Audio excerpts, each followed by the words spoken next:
the president of Brazil be impeached? That question and the story surrounding it are first up today on CNN Student News. Brazilian President Dilma Rousseff is the first female leader of the Federal Republic. She was elected in 2010 and re-elected in 2014. Brazil's lower house of Congress voted on Sunday to impeach her. And if the Senate also approves that, President Rousseff would be suspended and would have to defend herself in a trial. This is all happening as Brazil prepares to host the Olympics this August. President Rousseff is a polarizing figure in Brazil.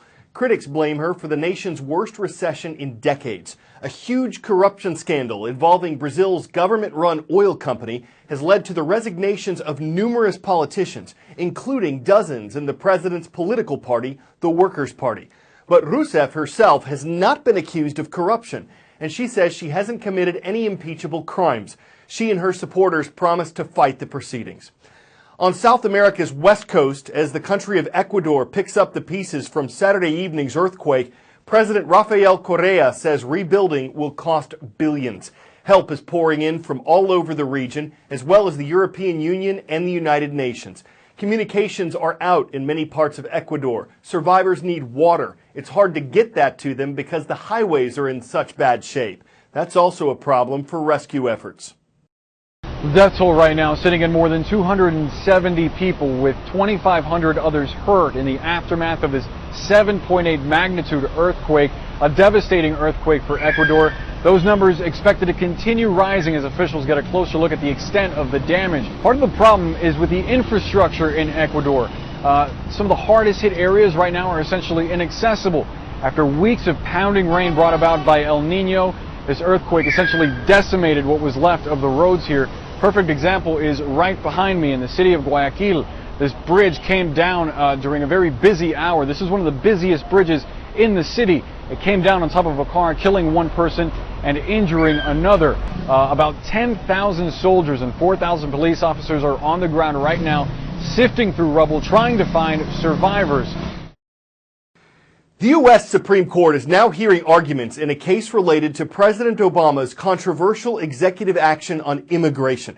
The president announced the action in 2014. It allows millions of people who are in the U.S. illegally to stay without the threat of being deported.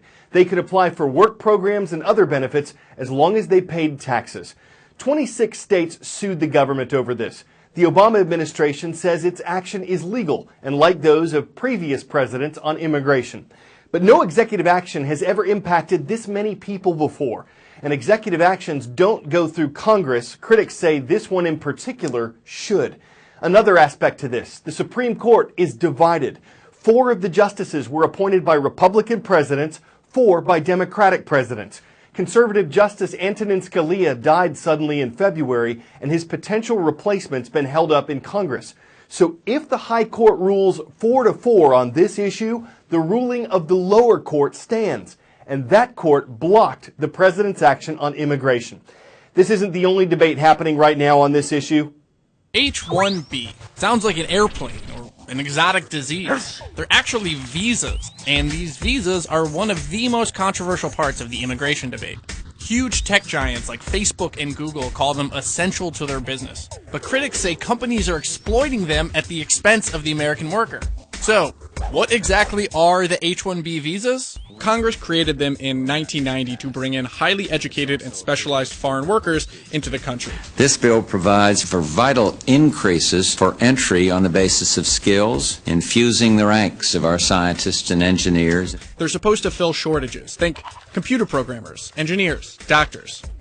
Around 85,000 are allotted a year, and they last up to 6 years, plus a possible extension. To get one, you have to be educated. 99% of H-1B workers have at least a bachelor's degree, and over half have advanced degrees. So why are H-1Bs controversial? Well, critics claim that companies aren't using them to fill shortages. They say that companies are actually bringing in foreign workers so they can pay them less than American workers. And it wasn't meant to work this way.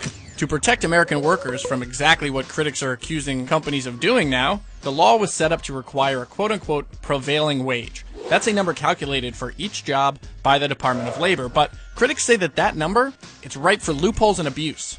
Another problem, the quote-unquote specialized, hard-to-fill jobs sometimes aren't. Around 50% of H-1Bs are going to computer programmers, but They've also been used for sports coaches, ranch workers, preschool teachers. And it's not just American workers who can be hurt by their misuse. Employers hold incredible leverage over H-1B visa holders. Some have described the workers as indentured servants because an H-1B worker needs to have a job to stay in the country. Complain about working conditions? You could lose your job and be forced to leave the country. So, here we are. Tech companies want more H-1Bs, critics want reform. Will Silicon Valley get its way? The U.S. military is sending an additional 217 troops to Iraq. Defense Secretary Ash Carter made the announcement yesterday during a surprise visit to the Middle Eastern country. The Americans' mission? To help and train Iraqi troops as they try to retake the city of Mosul from the ISIS terrorist group. The Iraqi army fled Mosul in 2014, allowing ISIS to take over. The U.S. forces will also be providing attack helicopters and protecting Iraqis in the fight, which means the Americans will be closer to the battle and at greater risk. In 2011, the Obama administration announced the end of the U.S.-led war in Iraq and eventually moved out the remaining American combat troops. But after ISIS claimed large parts of land in Iraq and Syria, the U.S. has gradually moved military forces back in. The new troops will bring America's total in Iraq to more than 4,000. Here we go. From Monday's transcript page at cnnstudentnews.com, please welcome the Panthers. Great to see everyone at Washington Park High School. It's in Racine, Wisconsin. Next up, Middletown, Delaware. That's where you'll see the Hawks of St. George's Technical High School. And in the North Atlantic Ocean, thank you for watching from the Bahamas. Lucaya International School rounds out our roll. Buying what we don't need. A creditcard.com survey found that 75% of Americans had made an impulse purchase in 2014. A Nielsen survey found that 52% of people in Thailand had done this, 48% in India, and retailers everywhere have certain tools they use to get people to buy. The goal is to look at a shopper and find out what they emotionally crave in a shopping experience and give that to the shopper. How do retailers do that? By studying you in the store to see what you like and what you want. One way to measure how a shopper is feeling is to watch people anonymously. Where it's cameras that are based in different areas of the store that literally look at somebody's face and see what kind of facial micro-expression they're showing to find out what emotion they're feeling at whatever given time. Another way is to track volunteer shoppers wearing monitoring devices. They showed me how this is done in their lab. A wrist monitor captures my heart rate, blood pressure, and skin temperature to measure my emotional reactions. Special glasses show exactly what I'm looking at to pinpoint what draws my attention. Then I'm off to shop in simulated stores. First, for eyeglasses. This is what we call visual merchandising. These visual storytelling cues pull you in, get you a little bit more engaged in the story of the brand. Like I want to be like that guy, or I want to be with that guy, so these are the glasses I need. Right, exactly. Next, to grab a cup of coffee. If I'm a coffee shop and somebody's at the checkout, it's best to enhance the emotional experience by having social proof that others have bought here, that others are into the things I'm into, and it helps enhance the rewarding experience I have at retail. And then a mobile device store.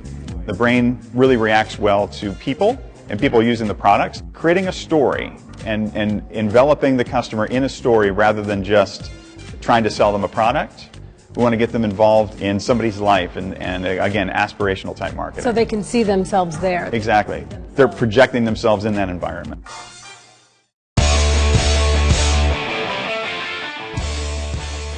Cattle, horses, elephants, rhinoceroses, rhinos, they're all known to stampede. What you might not know is that dolphins do this too. A pod of common dolphins was swimming near Monterey, California when some killer whales attacked.